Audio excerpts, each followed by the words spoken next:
여러분 사진 한번 띄워주세요. 사진 찍어서. 이 사진에서 누가 1등인 것 같습니까? 무슨 색 옷? 초록색 옷. 네.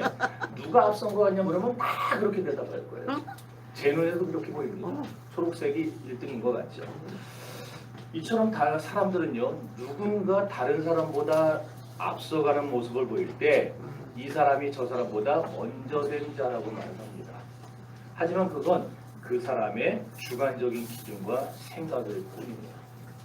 신앙의 세계에서는 이런 기준이 얼마든지 달라질 수 있습니다. 우리가 볼 땐 1등인데 하나님이 보실 땐 꼴찌인 경우도 생기고, 우리가 볼 땐 꼴찌인데 하나님 보실 때 1등이 되는 경우도 얼마든지 있을 수 있다는 거예요. 이렇게 우리의 생각과 하나님의 생각이 달라질 수 있다는 사실을 우리가 염두에 두고 신앙생활을 해야 합니다. 그러니 여러분, 우리의 조건과 환경이 좋다 한들 기고만장하지 마세요. 선줄로 생각할 때 넘어질까 조심하라고 했어요. 고린도서입니다.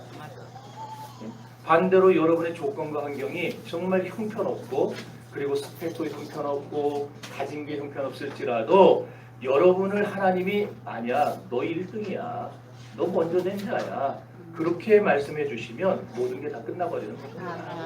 그러니 없다고 기죽고 괴로워하지 마세요. 없으면 조금 불편한 것뿐이에요. 그러지 않습니까?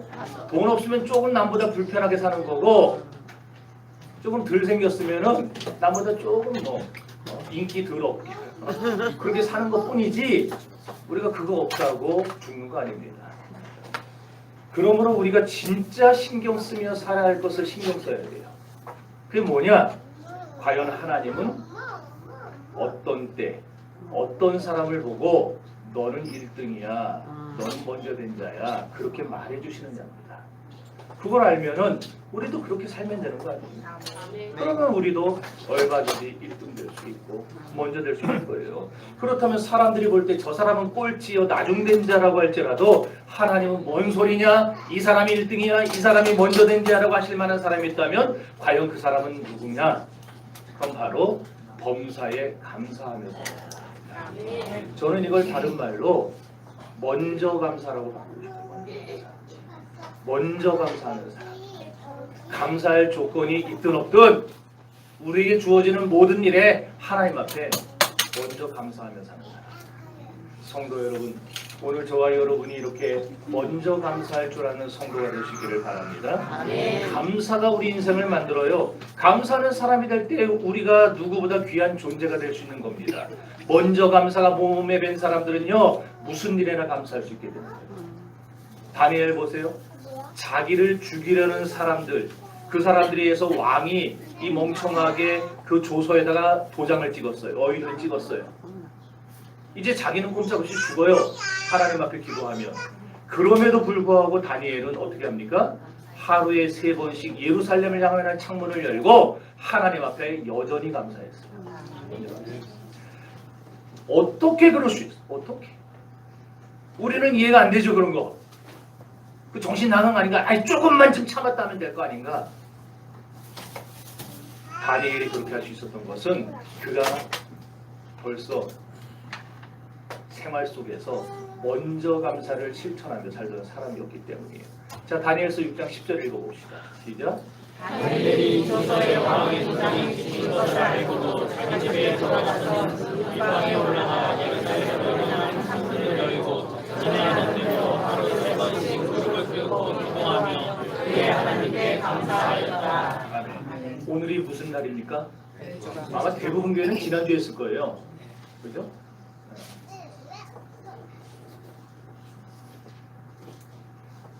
이 맥추감사주일날, 여러분 맥추절의 의미는 아세요? 유래는 아세요?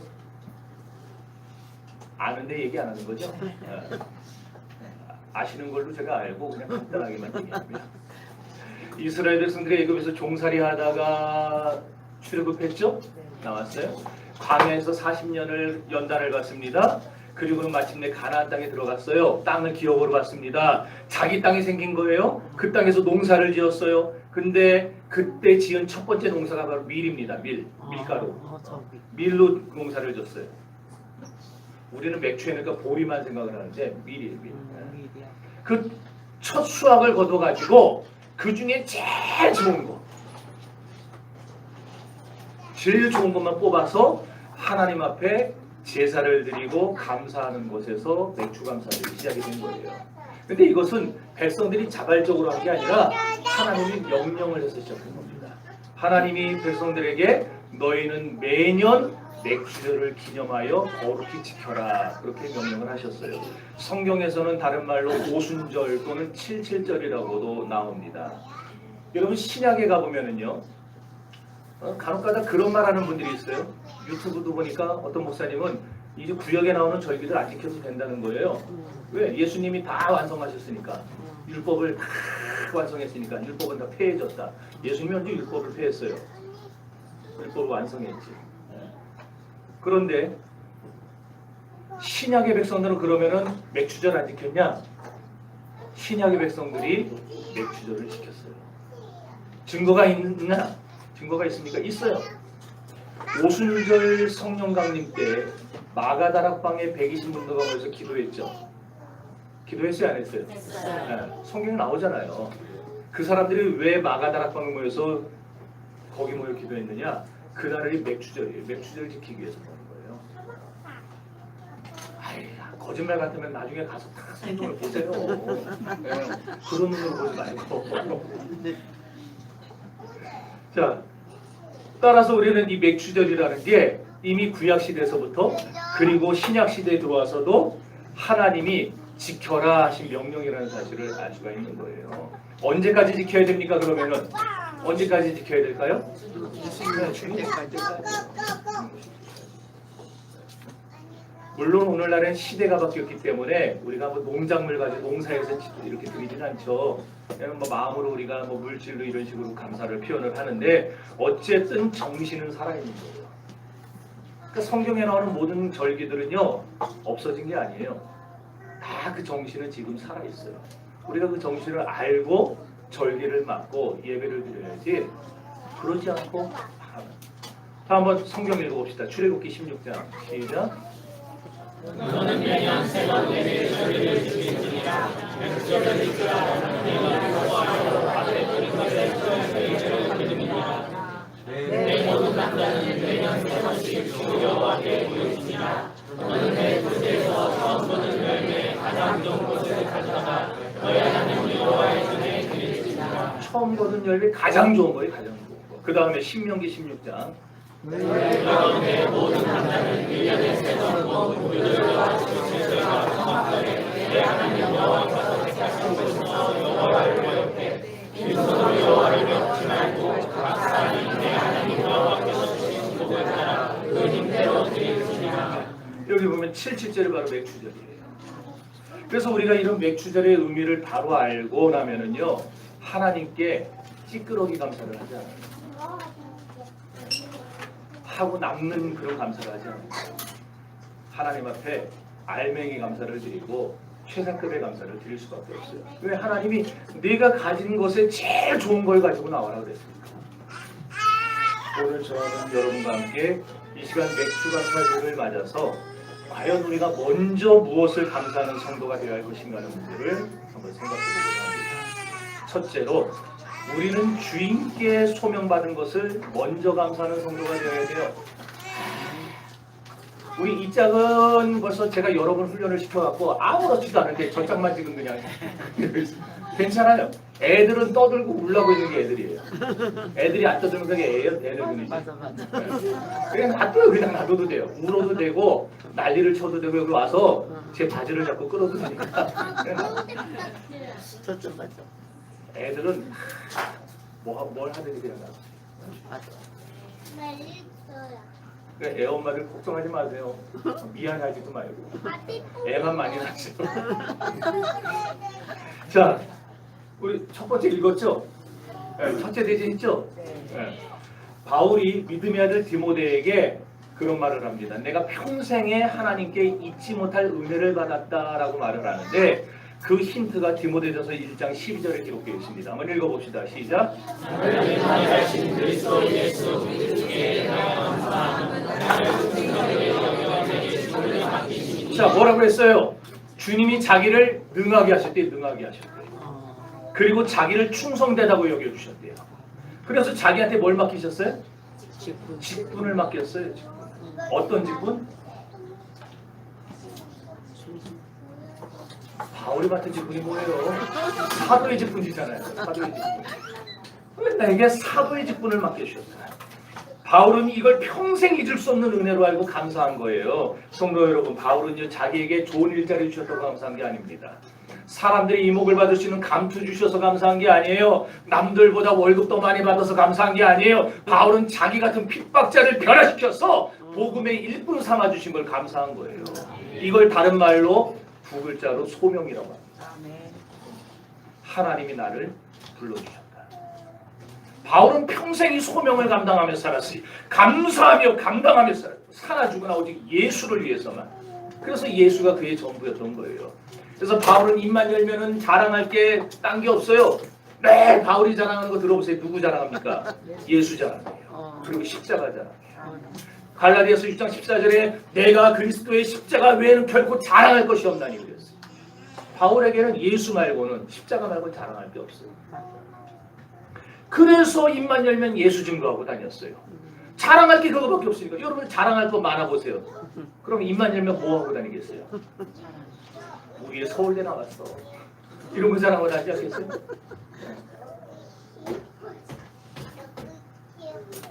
여러분 오늘 본문에는요 우리가 받은 이런 소명에 대해서 생각나게 해주는 내용이 기록되어 있는 거예요. 한 부자가 포도농사를 크게 지었습니다. 마침 출하 시기가 돼서 일손이 딸리니까 아침 일찍부터 인력시장에 사람을 구하러 나간 거예요. 여기 이른 아침이라는 것은 해 뜰 무렵 새벽을 말합니다. 새벽에 나가서 일꾼들을 만나 흥정해요. 자, 얼마 하루 일당을 얼마 주면 되겠어? 그랬더니 15만 원만 주십시오. 내가 조금 더 넉넉하게 채워줄 테니까 일 좀 잘 해달라고. 그러니까 그 사람들이 그러는데 아이고 염려하지 마십시오. 걱정하지 마세요. 그래서 그 사람들 데려다 일을 시켰어요. 그러고서는 아침 나절에 집에 가서 이제 아침밥을 먹고 나오는 길에 보니까 여전히 인력시장에 사람들이 모여 있는 거예요. 수도 깨끗해요. 그래서 그 사람들이 너무 안쓰러워가지고 그 사람들도 채용을 했습니다. 12시와 오후 3시에 거래처에 일이 있어갖고 갔다 오는 길에 이런 내용 찾지 마세요. 성경에서. 네? 없어요. 없어. 네. 지금 계속 뒤지고 있는 분이 계셔. 거래처나 갔다 오는 길을 봤더니 여전히 또 거기 있는 거예요. 사람들이. 그래가지고 그들한테도 적당하게 그냥 주기로 하고 데려왔어요. 일을 맡겼어요. 그 사람들 입장에서는 감지덕지죠. 정말 얼마나 고맙겠습니까? 열심히 일을 했어요. 근데 이 주인이 이제 일 끝날 시간이 돼가지고 지급해야 될 일당이 있으니까 은행에 돈 찾으러 가야 될 거 아니에요. 은행에 갔다가 돈 찾아서 오는 길에 보니까 여전히 사람들이 거기 있는 거예요. 그래갖고 그들에게 말을 합니다. 오후 5시에요. 너희들 왜 이 시간까지 여기서 하루 종일 노닥거리고 있는 거냐? 그랬더니 그 사람들이 그래요. 우리를 써주는 사람이 없습니다. 그럼 지금이라도 일 시켜주면 하겠냐? 그랬더니 물론 있죠. 일당은 안 주셔도 됩니다. 반반 먹여주세요. 그래서 일당 얘기도 안 하고 그래가지고 하루 일과가 다 끝나가는 그 시간에 딱 1시간 남기고 데려다 쓴 거예요. 맘씨 좋은 주인 만나서 드디어 일을 하게 된 거죠. 여러분은 이 얘기를 들으면서 어떤 생각이 떠오르십니까? 어떤 생각이 떠오르나요? 우리 사장님이 포도원 주인 같으면 참 좋겠다. 그런 생각 드십니까? 여러분, 본문에 나온 이 포도원이 뭘 상징하는 것 같아요? 이 포도원은 교회를 상징한다고 보면 좋습니다.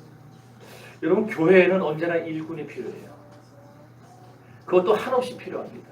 새벽 6시에도 필요하고 아침 9시에도 필요하고 정오 12시에도 필요하고 오후 3시에도 필요하고 오후 5시에도 필요하고 여전히 일꾼이 필요해요. 이건 교인이 좀 적은 교회나 교인이 많은 교회나 할 것 없이 똑같아요. 여러분, 교회가 크면은 교인이 많으면 일꾼이 많을 것 같죠? 천만에요. 제가 큰 교회 있어봤잖아요. 그 교회도 매일 시키려면요 아주 골치 아픈 게 뭐냐? 일할 사람 찾는 거예요. 교인이 많아도 일할 사람은 한정돼 있어요. 하는 사람만 해요. 우리 교회도 그러잖아요. 아닙니까? 우리 교회는? 감사하네. 근데 문제는 교회 일은 이 핑계 저 핑계, 우리 교회 말고 다른 교회 보니까 이 핑계 저 핑계 되면서 안 하려고 하는 사람들이 있는데, 그런 사람들 중에도 자기 일에 세상 일에는 참 열심히 있는 사람들이 보인다는 거예요. 하나님은 그런 사람을 향해 물어보신 겁니다. 너희들은 왜 이 시간까지 놀고 있느냐? 회사에서 인정받기 위해 밤늦도록 일을 하는데 교회에는 관심이 없는 사람들이 있어요. 가족들과 여행 가고 놀러 가고 맛있는 거 먹으러 가는 데는 시간을 쪼개서 씁니다. 아무리 바빠도 갑니다. 그런데 밥값으로 10만 원, 20만 원 우습게 쓰는데 내 식구 나가보세요. 10만 원 깨지는 건 금방이죠. 그런데 교회 봉사는 어지간하면 필요하고 10만 원 헌금하려면요 달달달 떨어요. 달달. 제가 중학교 다니던 83년도에 저희 어머니가 저한테 주일헌금을 1,000원을 주셨어요. 저는 뭐 주는 대로 헌금하니까 제가 벌어서 하는 거 아니잖아요. 근데 40년이 지났어요. 그때부터 지금도 여전히 1,000원씩 하더라고요. 40년이 지났어요. 밀가루 값도 올라요, 버스비도 올라요, 다 올라요. 근데 헌금만 안 올라요. 40년. 참 이상하지 않습니까? 이상하다. 물론 성도들 중에는 형편이 안 되는 분들이 있어요. 알아요. 그런 분들은 자기 형편 내에서 하는데요. 동전 하나가 됐든 두 개가 됐든 그것도 못할 형편이면은 여러분 마음으로 감사하면서 몸으로 봉사하시고 하세요. 그 하나님 그거 다 아세요. 그런데 제가 지금 얘기하는 건 누구냐?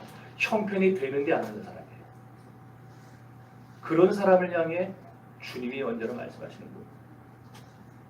성도 여러분, 성경이 그저 옛날 얘기 지금 벌써 분위기 팍 가라앉았어 지금. 이래서 목사들이 헌금 얘기를 못해요.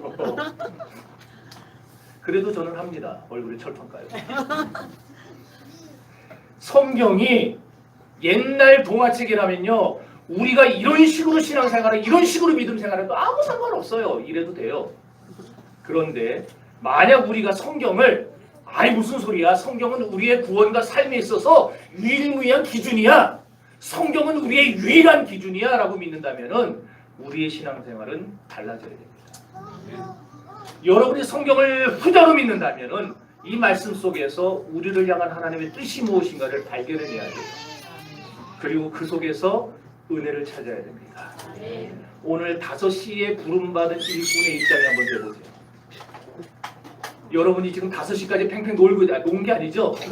일 시켜주는 사람이 없어서 노닥거리고 있다가 5시에 1시간 남기고 어떤 사람이 와서 여러분에게 일을 맡겨준다 생각을 해보세요.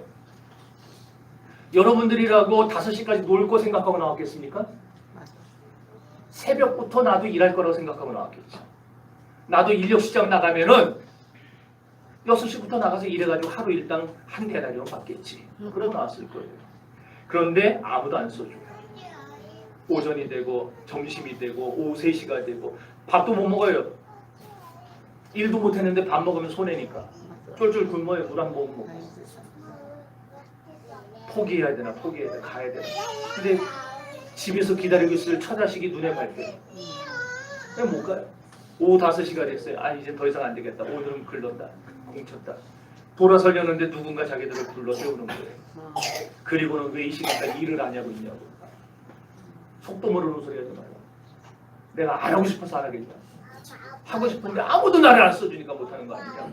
내가 그 사람이 그래요. 그럼 지금이라도 1시간 남았는데 일 하겠냐 그랬더니 얼마나 고맙습니까. 맞아. 일당 달라는 거는요 요청도 못해요. 그냥 알아서 해달라. 차비만 줘도 고맙습니다.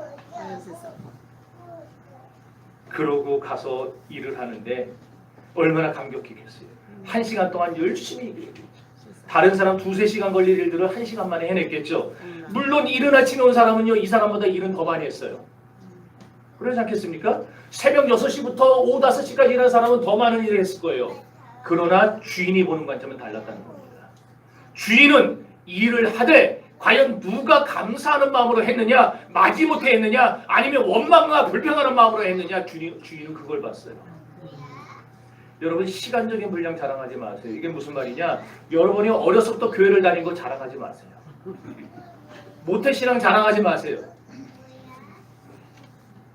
교회를 정신교회를 몇 년 다녔는지 자랑하지 마세요. 우리가 자랑할 건 그런 게 아니에요.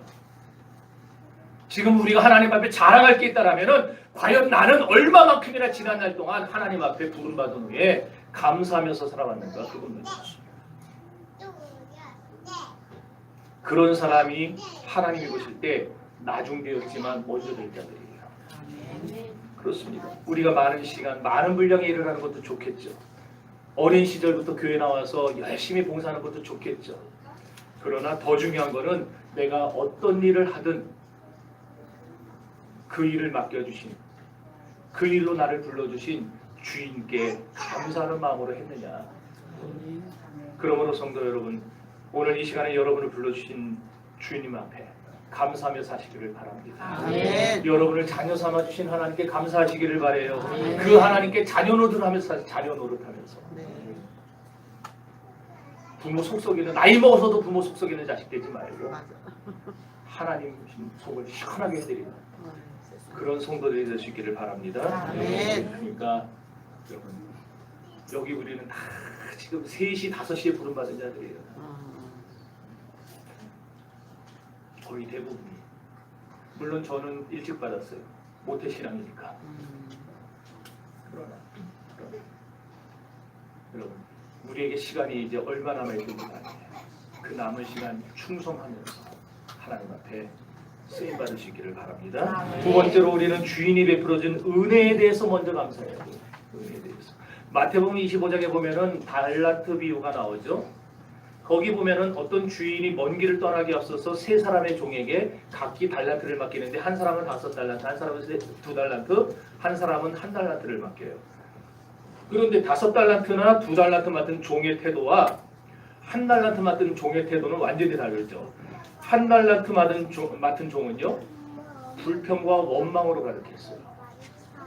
누구한테는 5달란트 맡기고 누구한테는 2달란트 맡겨놓고 왜 나만 1달란트냐 그거예요. 2달란트 맡은 사람 보면 열받는 거예요. 그러다 5달란트 맡은 사람 보면 더 열받아요. 주인이 자기를 너무 막대하는 거 아닌가? 주인이 말이야 나를 너무 형편없이 대하는 거 아닌가? 기분 나쁜 거예요. 내가 얼마나 고생했는데, 내가 얼마나 자기를 위해서 젊은 날 충성했는데 나한테 이런 식으로 하나. 원망과 불평이 막 스물스물 기어오르는 거예요. 그런데 여러분, 우리가 감사할 일만 있어서 감사하는 것은 쉬워요. 반대로 원망할 일만 있어서 원망하는 것 또한 누구나 다 쉽게 합니다. 그렇지 않겠어요? 여러분이 살면서 감사할 일은 하나도 없고 원망할 일만 있는 거예요. 그런 사람이 원망하는 건 쉬워요. 그런데 원망할 일이 있는데 감사하고 불평할 일이 있는데 감사하는 건 어렵습니다. 2달란트 맡은 사람 보세요. 이 사람도요, 1달란트 맡은 사람 같은 생각을 가졌다면 이 사람도 분명히 원망할 수 있어요. 그러잖아요. 5달란트 맡은 사람 보니까 열받는 거예요. 아니 쟤나 나나 입사 동기인데 왜 쟤는 승진시키고 나는 안 시키냐? 왜 쟤한테는 저 큰 거 맡기고 나는 안 맡기냐? 기분 나쁠 수 있어요. 그런데 이 사람은 1달란트 받은 사람하고 틀리죠. 왜 저 사람 5이고 난 2이냐 그러지 않았어요. 이 사람의 반응 뭐였습니까? 야, 나 같은 사람에게 2달란트나 맡겨주시다니 참 감사하다. 우리 인생은요, 한편으로는 감사할 것과 불평할 일이 언제나 공존합니다. 아까도 얘기했듯이 태어나서 죽을 때까지 불평할 일만 생기는 사람은 없어요.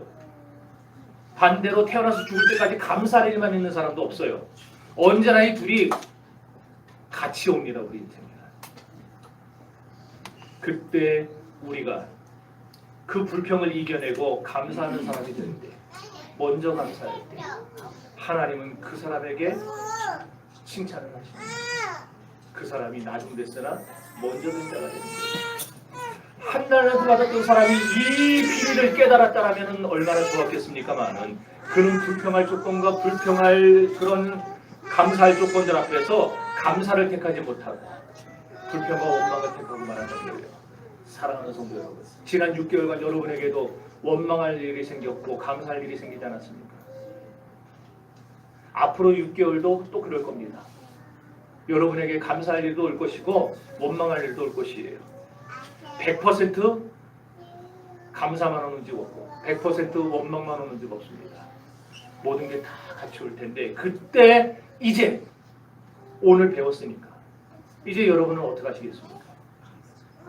감사하시겠습니까? 아니면 불평하시겠습니까? 감사하며 사십시오. 5달란트를 못 받았을지라도 다른 사람에 비해서 대우를 좀 덜 받았을지라도 최상급 감사를 드리는 사람이 됩시다. 저 옆집은 농사 졌는데 우리 집보다 더 커요. 열매가 더 많아요. 그럼 그 사람은 그 중에서 최상급을 드리는 거고, 나는 열매도 작고 소출도 작지만 내가 받은 것에서 최상급 열매를 드리면 되는 거예요. 심지어 1달란트만 받았어도 그 중에서 우리가 할 수 있는 최상의 감사를 드릴 때 하나님은 그런 사람을 먼저 낸 자로 세워주시는 것입니다. 여기서 이야기가 마침 참 모든 게 다 은혜로운데 근데 이제 사건이 또 벌어져요. 그래서 이제 그 다음 일이 터지는 거예요. 8절에 보면은 다른 얘기들이 시작되죠. 이제 하루 일과가 끝나서 주인이 일당을 계산해 줄 테니까 다 모이라고 합니다. 제일 먼저 누구를 주느냐? 5시에 온 사람들, 1시간이라는 사람들. 사실 그 사람들은 일당 바라지도 않았잖아요. 일당 안 줘도 돼요. 그런데 그 사람들이 일당을 주는데 얼마를 주느냐? 1데나리온씩을 주는 거예요. 하루 일당을 줘요. 당시에 하루 온종일 일했을 때, 새벽부터 오후까지 일했을 때 1데나리온을 줬어요. 그러니까 이 사람은 1시간이라고 1데나리온을 받았으니까 어마어마한 이득이죠. 그걸 보는 사람들이 눈이 뒤집어지는 거예요. 우와, 생각지도 않았는데 1시간이라고 1데나리온 받아? 이야, 그럼 나는 얼마를 받을까? 이제 그 생각하기 시작하는 거예요. 아마 그 당시에 손담비가 있어서 그런 노래 했겠죠. 미쳤어, 정말 미쳤어. 오, 우리 권사님들이 이 노래를 하시네.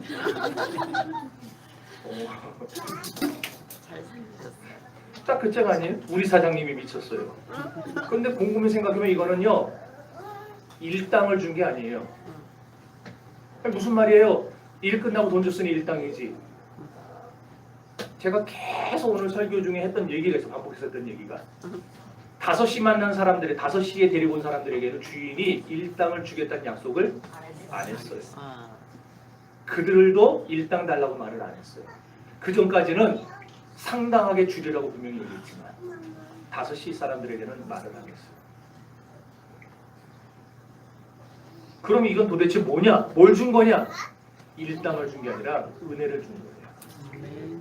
아까 말한 대로 주인은 이들에게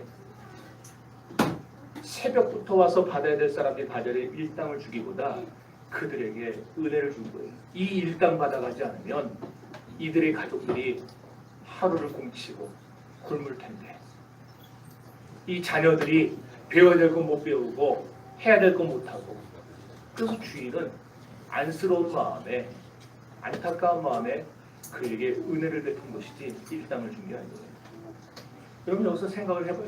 우리가 일한 만큼 받는 게 일당이지, 일한 만큼 일하지도 않았는데 받는 거는 일당이 아니에요. 그건 은혜입니다. 은혜가 뭡니까? 일은 안 했는데, 또 했어도 개갈나게 안 했는데. 개갈나다는 말이 뭔지 모르죠. 이거 지금 설명할 시간은 안 되고 충성도 돈 안 했는데 턱없이 많이 받는 거, 이게 은혜예요. 이게. 이들보다 먼저 도착해 일했던 일꾼들은요, 이 모습 보면서 그걸 은혜로 바라보지 않았어요. 은혜의 원리로 보지 않고 돈의 논리로 바라보기 시작했어요. 그러니까 저 사람이 한 데나리온 받아? 그럼 나는 더 받겠지.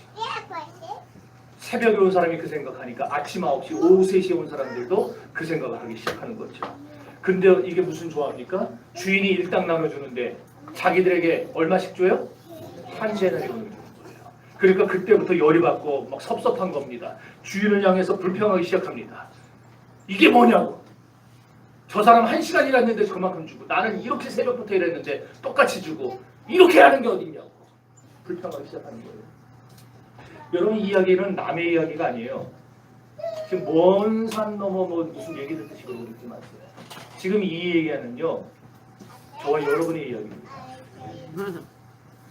여러분은 주인이 내게 준 한 데나리온을 받고 감사하는 축에 속하는가?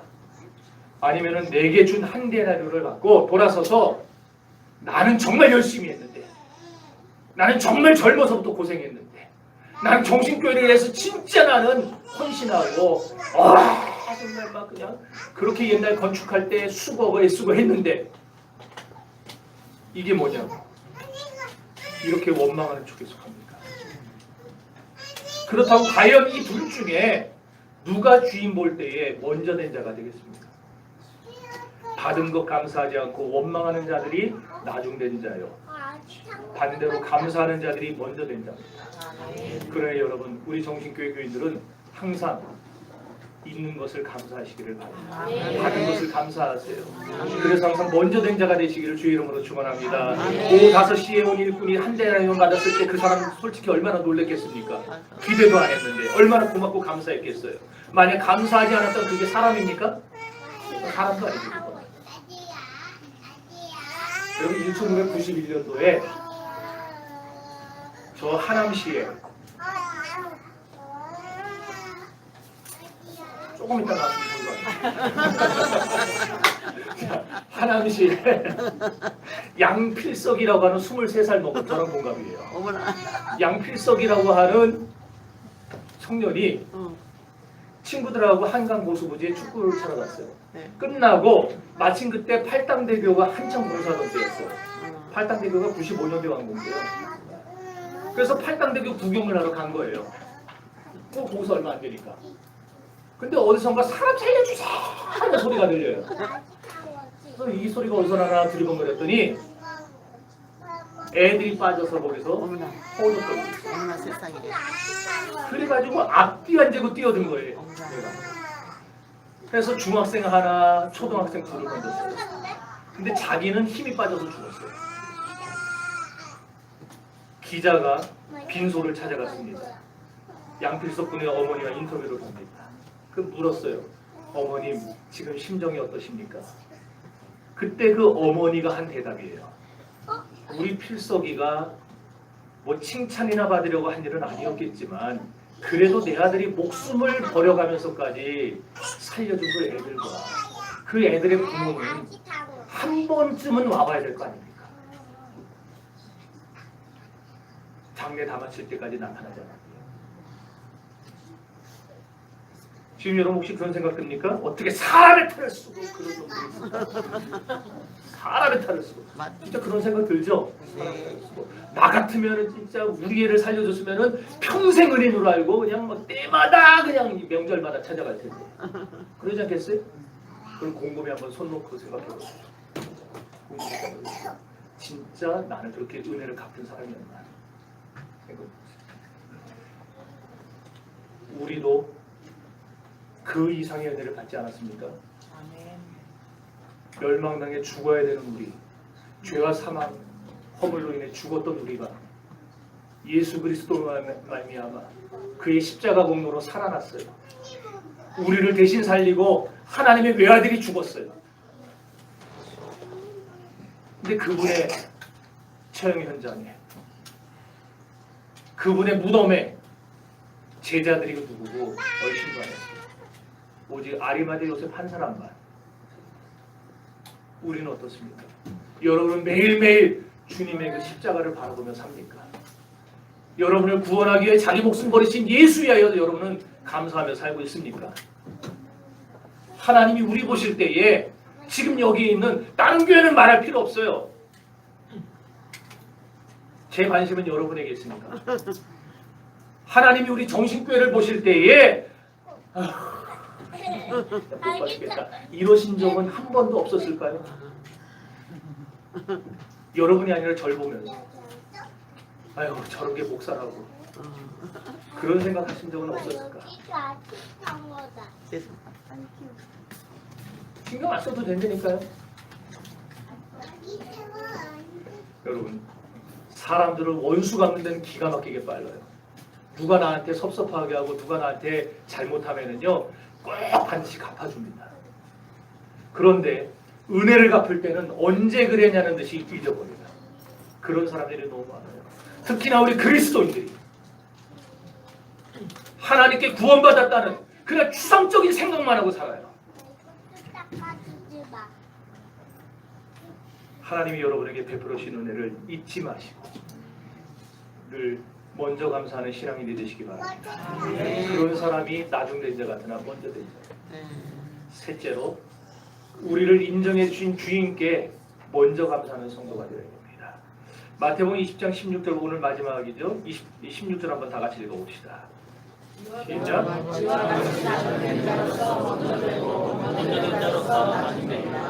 살면서 사람들에게 인정받는 거 좋죠. 저도 사람들에게 인정받고 싶죠. 그러나 무엇보다도 하나님께 먼저 인정받아야 됩니다. 이 말씀은요, 이 16절 말씀은 오후 5시에 포도원에 들어가 일하기 시작했던 일꾼들한테 하신 말씀이에요. 사람에게 인정받으려는 사람은요, 남이 듣는 데서는 좋은 소리만 합니다. 안 들으면 별소리를 다 해요. 그러나 하나님께 인정받으려는 사람은 남이 보든 안 보든, 남이 듣든 안 듣든 상관없어요. 사람에게 인정받으려는 사람은 사람들이 보는 앞에서만 잘합니다. 그러나 하나님께 인정받으려는 사람은 사람들이 알아주든 안 알아주든 언제나 똑같습니다. 왜? 사람들은 나를 못 봐도 하나님은 보고 계시니까. 사람들은 내 말을 못 들어도 하나님은 내 소리를 듣고 계시니까.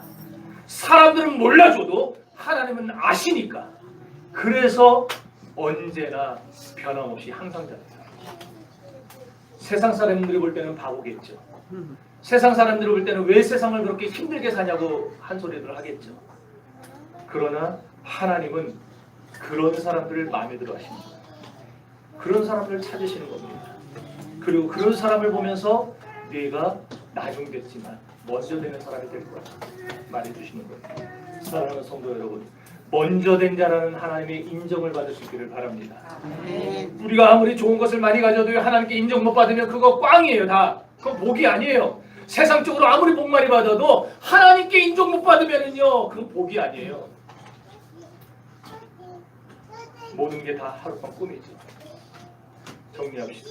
성도의 제일 큰 특징은 감사입니다. 그래서 감사가 없다면 아무리 어려서부터 교회를 다녔다 한들, 아무리 교회를 오래 다녔다 한들 그건 성도가 아닙니다.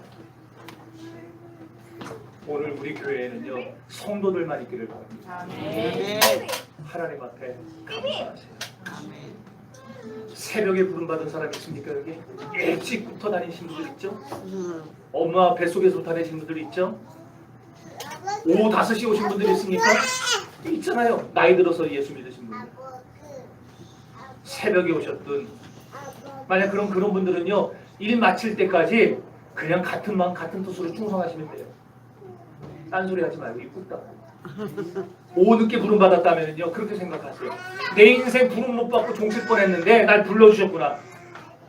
그러니 주인한테 얼마 안 남은 시간 최선을 다해서 충성하세요. 소명 받았으면 먼저 감사합시다. 은혜 받았으면 감사합시다. 그리고 여러분을 인정해 주심에 감사합시다. 감사하는 사람은 지금은 나중되었더라도 반드시 먼저 되는 날이 올 것입니다. 이것이 기독교의 신비입니다. 다 같이 기도합시다.